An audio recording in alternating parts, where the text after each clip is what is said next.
Alright, what's up everybody? This week's build's a bit different. We're not focusing on stasis, and we're not focusing on solar, this season's main focus, but we're going to be messing with Arc a little bit, specifically on our Hunter. This build isn't geared for GMs or strikes. This one is geared for Gambit, specifically. So let's just get into this build. This build is highly reminiscent of builds that people used back during Season of the Drifter, back when this first became possible. Basically, Liar's Handshake exists. If you don't know what it does, your arc melees on Hunter do more damage whenever you get meleeed or on follow-up melees, on not final blows. So you hit an enemy, it doesn't die, you hit it again, you do more damage. Basically how it works.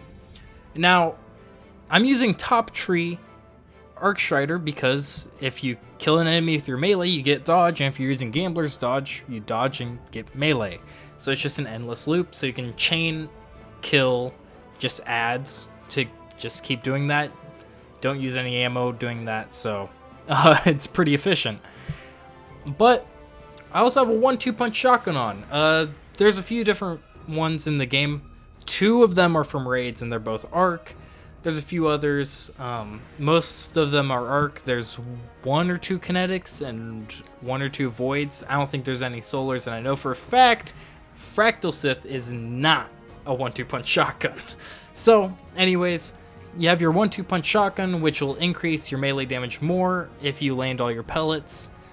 But there is a little asterisk to that. The buff from 1-2 punch is lower when you do have Liar's Handshake, but them together is higher than either of them without the other. So there is that. It's only an 80% buff with Liar's Handshake, but on Ultras like a 300% increase from 1-2 punch on Ultras.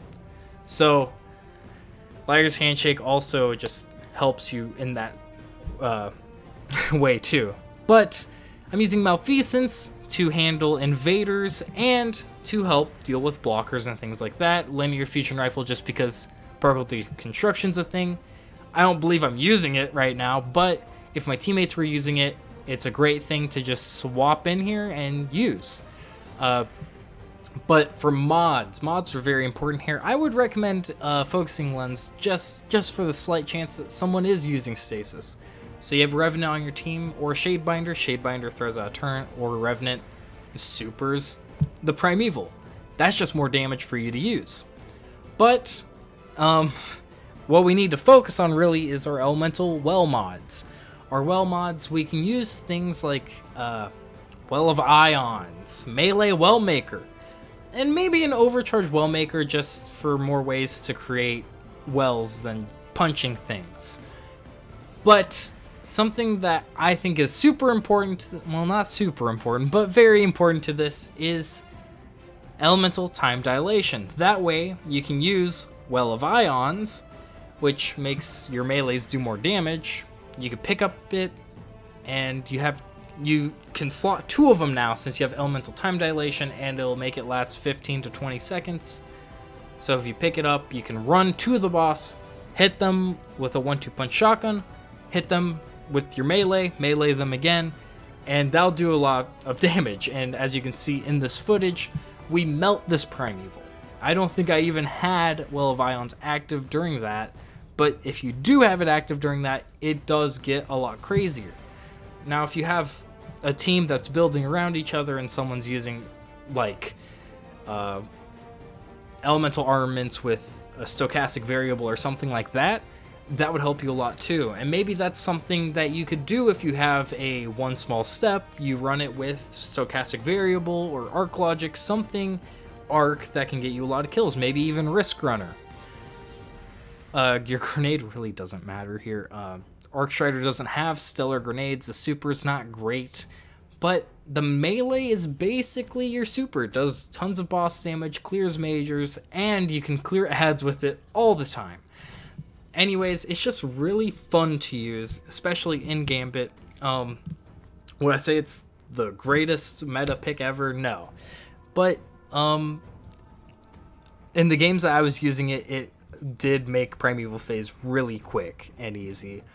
It's a little more difficult when you get Meatball, or whatever you want to call it, the Eye of Riven, whatever it is. It is a little more difficult to use just because it's a floating enemy that can still stagger you and stomp you away and all that fun stuff.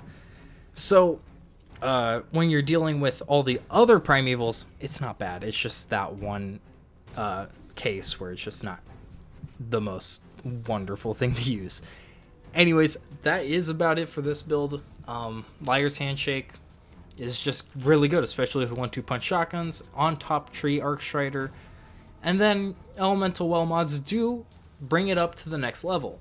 So anyways, that's it for the build. Welcome to the channel if you're new. If not, make sure you're subscribed with the notification bell, leave a like, comment your ideas down below for other builds. I also have a Twitter. I do have a Twitch, but I think I'm going to be switching over to YouTube for live streaming in the future, being that YouTube's making a lot of great changes. So if you're interested in that, make sure you check out all those links down in my pinned comment. I do have a Discord server, so if you're looking for people to play with, I might be on there. I don't know. So anyways, thank you for watching, and see you next time.